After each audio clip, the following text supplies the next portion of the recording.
A ton of movement in the Louisville wide receiving room as there are two more departures. Kevin Coleman Jr. and William Fowles have both entered the portal recently. On today's episode of the Locked On Louisville podcast, we're discussing the impact of those decisions and how this changes how Jeff Brohm and company go into the portal and recruit the position. So with that being said, let's get right on into the show. You are Locked On Louisville, your daily podcast on the Louisville Cardinals. Part of the Locked On Podcast Network, your team every day.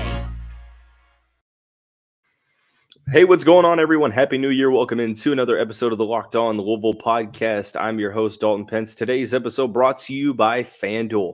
Make every moment more. Right now, new customers get $150 in bonus bets with any winning $5 moneyline bet. That's $150 if your team wins. Visit FanDuel.com/lockedon to get started. As always, I want to say thank you all for making us your first listen of the day. Just a reminder that the Locked On Louisville podcast is free on all streaming services, 5 days a week, your team every day.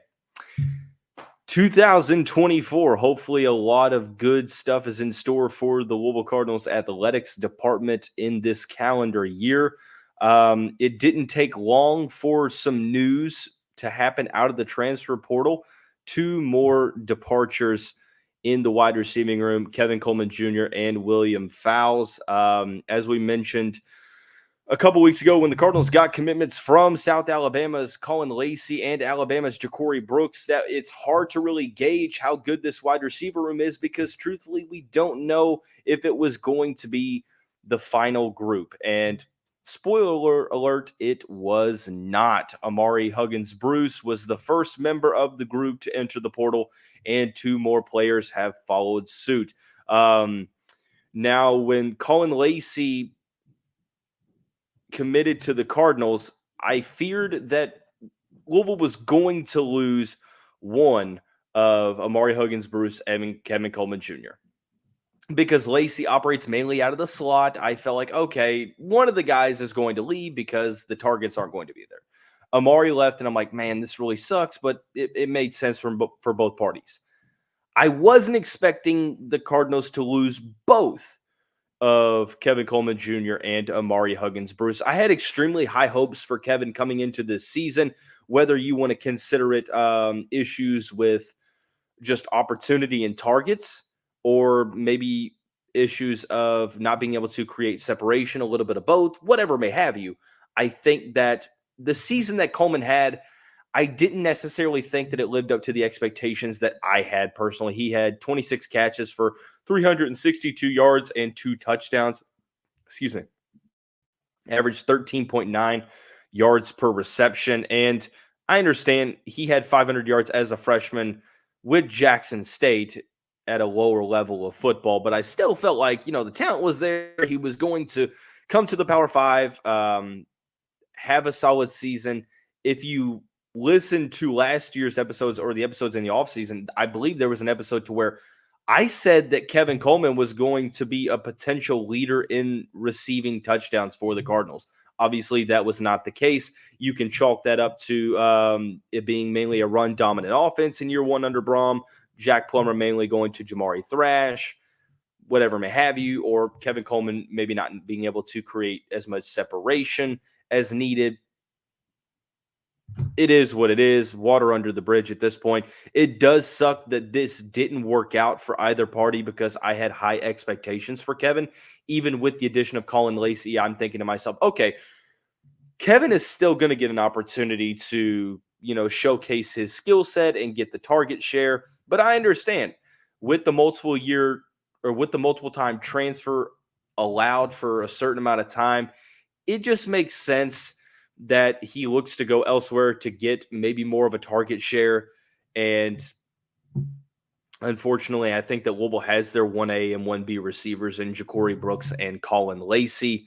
But the former four-star recruit, 5'11", 180-pound native of St. Louis, Missouri, just really was never able to get it going this season for the Cardinals. He did not have one game of over 100 yards receiving, had 2 touchdowns on the year. One came in the opening game against Georgia Tech, to where at that point I'm like, okay, he's really going to have a solid year. It just didn't happen. He had the breakaway broken coverage touchdown against Miami in that game on November 18th, where both of the Miami guys ran into each other and allowed Kevin Coleman to get to the end zone. Now, granted, he did juke Cam Kinchins out of his shoes, and that is no easy task. But regardless, I think the storyline here is that he just didn't live up to the expectation that we maybe had for him coming into the year. I still think that he has a solid skill set, and he's going to be a very, very good player at the Division I level. It just doesn't seem like Louisville was going to be the fit moving forward when you go get guys like Ja'Cory Brooks and Colin Lacey. And you can argue that if you're Kevin Coleman, if you're looking at this from his point of view, okay, I didn't get the passing targets last year. This upcoming year, you brought in a slot receiver who's going to play the majority of his time at my position. You also brought in Ja'Cory Brooks, and you have a solid running back core as well, solid tight ends. So it would make sense to maybe look elsewhere, unfortunately, but that is the case. And him moving on, I was hoping it wasn't going to happen. I wanted to see him with another season, but I understand it's his third year in college. You know, you only get so many opportunities. You have 2 years remaining. I understand you might want to go to a place to where you know you're going to get the target share. And that is the beauty and sort of the downfall of being a fan of a college team in the transfer portal era. So the other receiver that entered the portal, it doesn't really surprise me. William Fowles out of the South Florida area, former high 3-star recruit from that area, a member of the 2023 class, 6'3", 205-pound wideout from, I think, just outside of Miami. Hialeah, I think is how you pronounce it. I could be saying that completely wrong. For any South Florida natives listening to the show, please forgive me if I'm butchering that name. But obviously from the 305 area, had some solid moments at the Under Armour All-American camp during his senior season around this time last year, to be exact, to where he looked really solid in the individual workouts. And freshman year probably wasn't going to play a ton just because of the guys you had coming in and the guys you had returning. And that was the case. He had one catch for 7 yards. The one catch came against Murray State. I don't think he's appeared in more than 4 games, so he will assume that redshirt year. But this upcoming season looked like, on paper, it was going to be a little bit more of the same, right? He was going to have to prove his way, or, carve out his role within this offense, because you go out and you get Ja'Cory Brooks. You go out and you get Colin Lacey. 2 guys that are going to get a good amount of shares in this offense. There's not that many opportunities outside of that, especially when you factor in the multiple tight ends that they took, the running backs that will be involved. There's only so many targets to go around. So you look at the roster, Amari and Kevin are gone. You have a couple of freshmen, or former freshmen, redshirt freshmen now, Jalil McClain, Kataris Hicks, 2 slot guys. Thankfully, you're more of an outside boundary receiver. So, Chris Bell is a player that will obviously probably factor into those target shares. Jimmy Callaway, Jaden Thompson. So this makes sense that Fowles looks to go elsewhere. I think that is sort of the downside of college football. The transfer portal itself, obviously if you go into the portal to get players, then you're going to have to potentially lose players. Carrito, my guy Carrito, friend of the show, friend of mine, fan of the show, he has a saying. He says, the portal giveth, the portal taketh away, and it couldn't be any more true.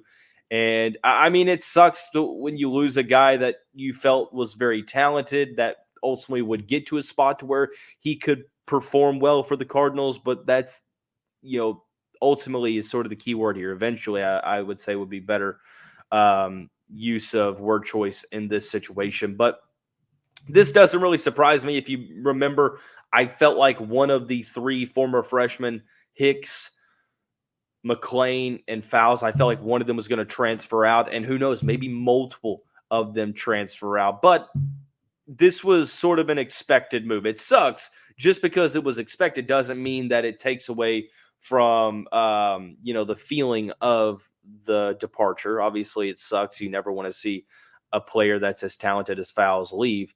but you feel like, he's going to go to a spot, maybe Group 5. I'm not sure if he's a guy that goes, if he wants to play like right away. I'm not sure if there's a Power 5. There might probably is maybe one or two Power 5 teams that might have an opening. I think he could be a guy that goes to a Group of 5 program and really, really plays well and boosts his NFL draft stock that way. And then maybe as a grad transfer, if he stays that long in college, then decides to transfer back into the Power 5. But who knows at this point?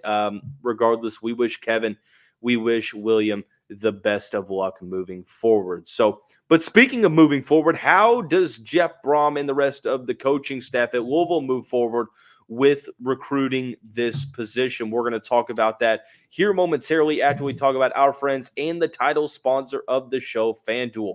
The NFL regular season is wrapping up, but there's still time to get in on the action with FanDuel, America's #1 sportsbook. Right now, new customers get $150 in bonus bets guaranteed when you place a $5 bet. That's $150 in bonus bets, win or lose. The app is so easy to use, and there's so many different ways to bet, like live same-game parlays, find bets in the new Explore tab, make a parlay in the Parlay Hub, which is the best way to find popular parlays, and more.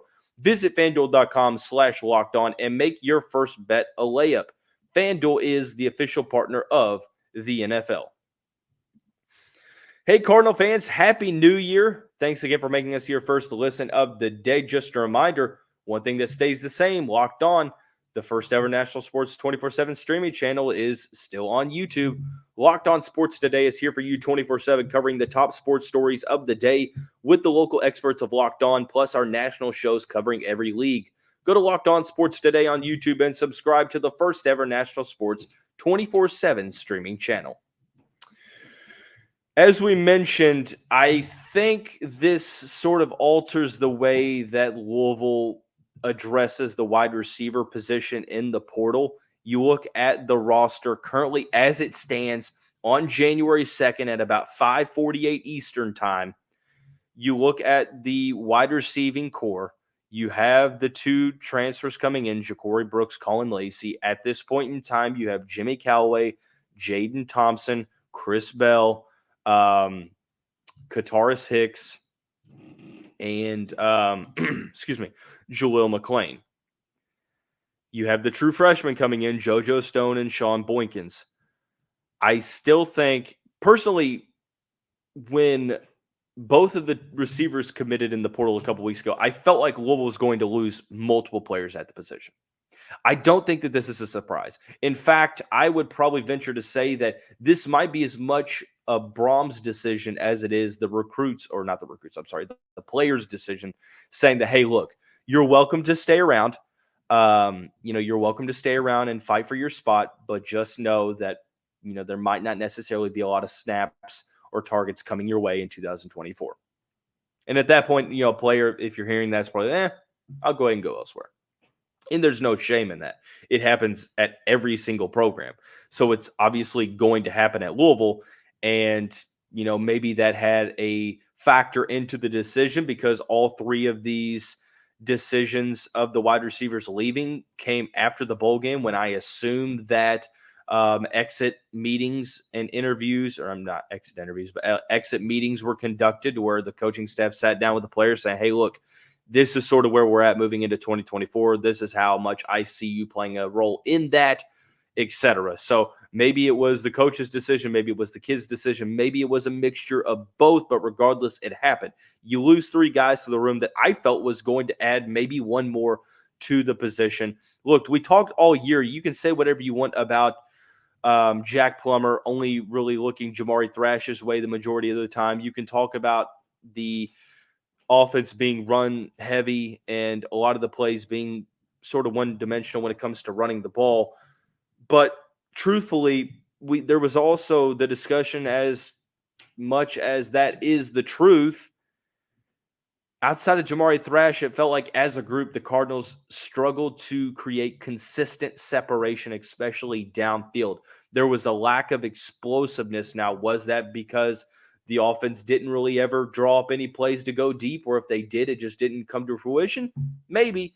But at the end of the day, all you have to look at is the results on the field, and that was that Louisville was one of the one of the least explosive offenses in the Power Five when it comes to the passing offense. So, if you're looking to add more explosiveness, add more separation ability, add more yards after catch opportunities, I mean, it goes without saying the only way to do that is to upgrade the room. And I don't want to sound, inconsiderate when I say that or tone deaf, but, I've seen some fans on social media complain about the receiving core not being able to get separation.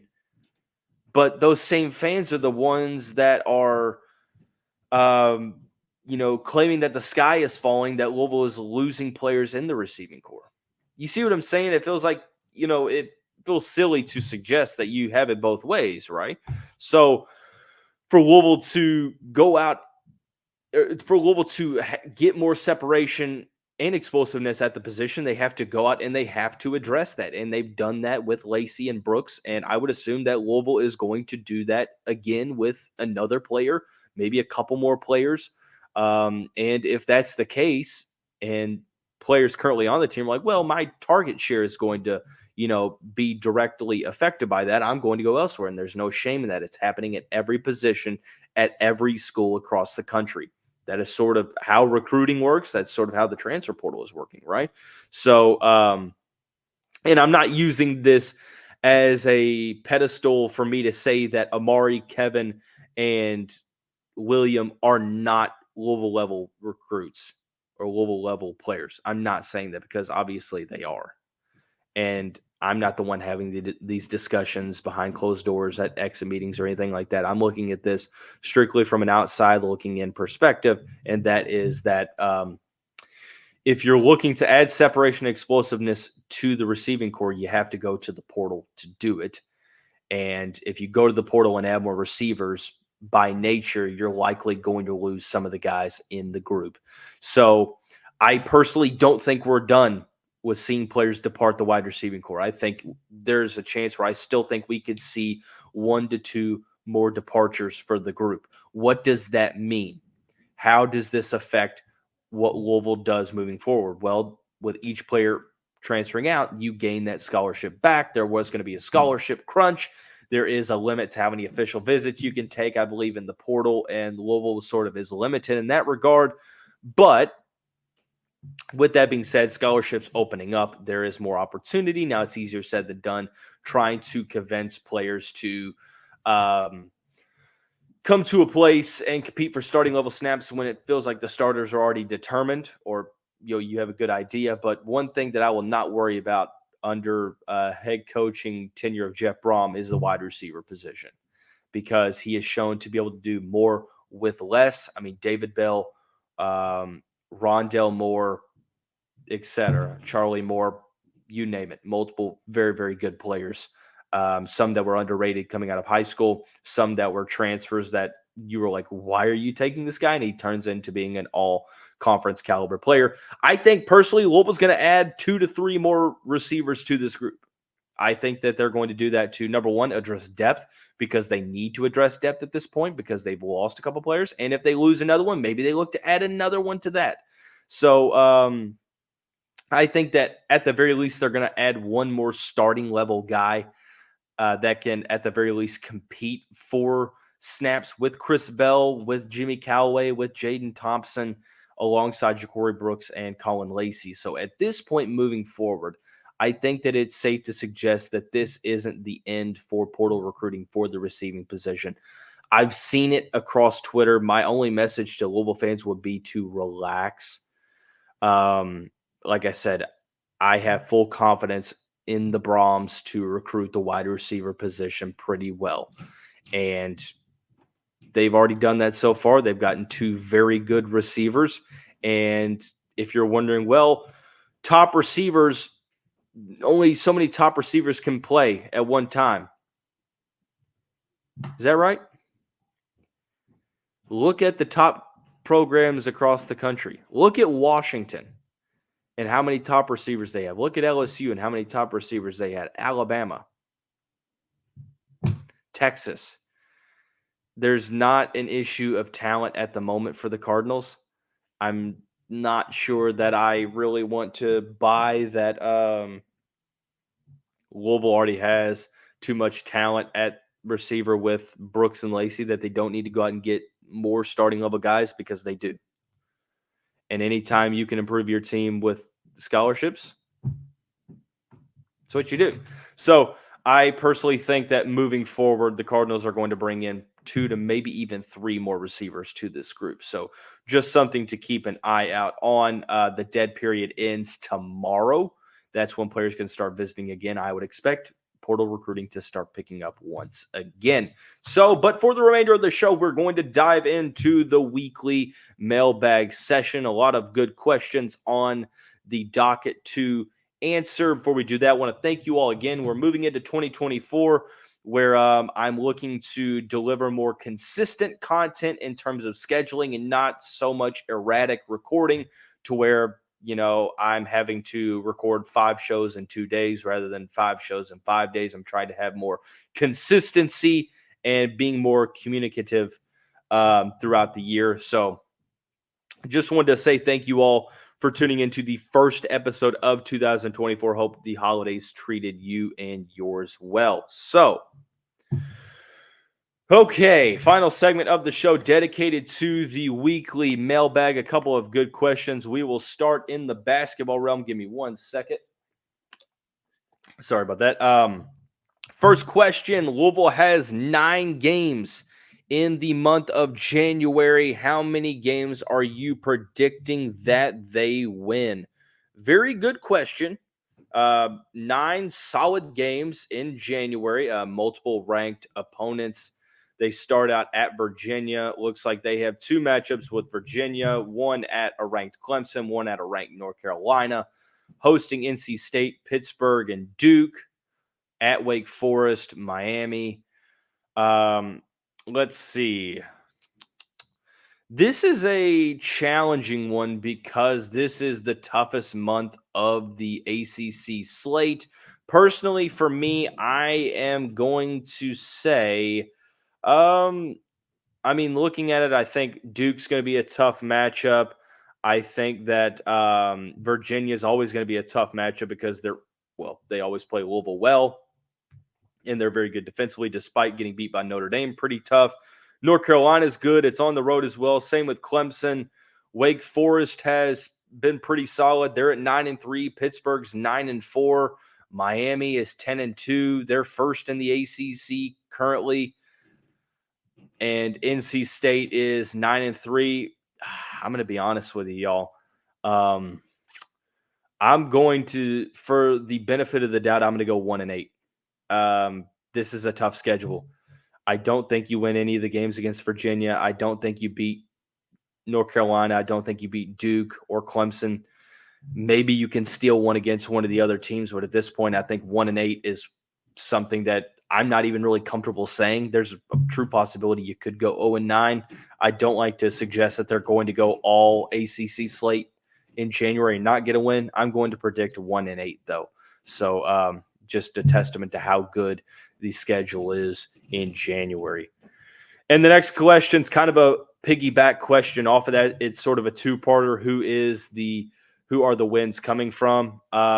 So let's go with who I think that they're going to win against.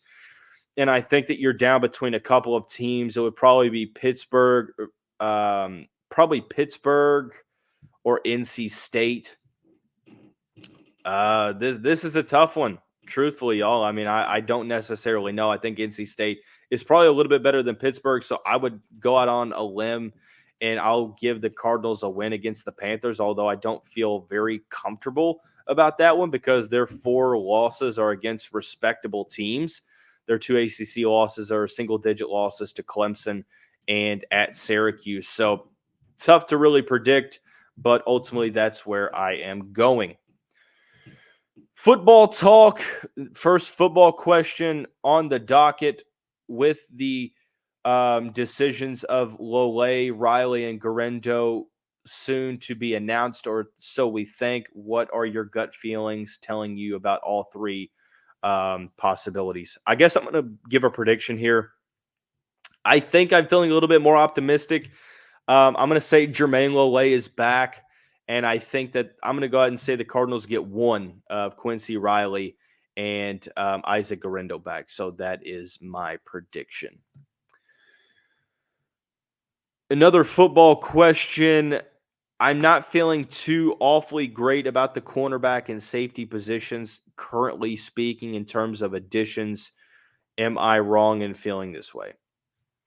I mean, not really. I mean, as it stands, I think that right now the safety position is probably better than it was this season because of MJ Griffin coming back, but the cornerback position is not. You lost Jarvis Brownlee. It's still up in the air. Now, this obviously could change if you brought Quincy Riley back, which it's sort of 50-50 at this point. The additions of Jalen Kimber, Corey Thornton, and Tay Holloway, I think, are pretty solid additions. I think that Thornton is a projected starter. Holloway and Kimber being depth pieces. You lose Marquise Gross-Killebrew. You lose Derek Edwards. You have guys like Marcus Washington and Aaron Williams, two young guys that could project to be in the rotation. But on paper, at this point in time, I don't think it's silly to suggest that there's a little bit of concern moving forward, depending on how the cornerback's position is going to fare moving throughout the transfer portal window. I think the main thing for me is what changes scheme-wise, because it's obvious that whatever Louisville was doing at the back half of the schedule just was not working from a coverage standpoint. So we'll see what changes in that regard. Final question of the mailbag. This is pertaining to the football season as well in 2024. With Florida State looking to get out of the ACC, it feels like the ACC is soon to be no more. If so, it'll be like the old Big East that the Cardinals were in. Do you think Louisville needs to jump ship? And if so, to what conference do they need to do so? I think that it would probably be smart for them to move conferences. I would say that they're not going to get into the SEC because Kentucky won't let it happen. I don't think they get into the Big Ten because of, academics and just the want of teams to get in there. I think personally the best case is Big 12. Get into that Big 12 to where, SEC and Big 10 are, 1A, 1B, and then the Big 12 is right there. But at this point, if Florida State does leave the ACC, I just think it's a matter of time before it gets viewed as the old Big East did back in 2013, the American Athletic in 2014. Now, I don't think it gets that bad, but you're not going to gain respect by playing in the ACC at all right now, because we saw how the committee treated a 13-0 Florida State team. So this is only the tip of the iceberg, and unfortunately, unless barring something wild to where you get Notre Dame into the ACC full-time in football, and then you get some more stuff to happen, I don't see this getting better. But that's going to wrap up today's episode of the show. Everyone have a great day. Have a great start to 2024. Don't give up on those New Year's resolutions just yet, but we'll see you right back here tomorrow.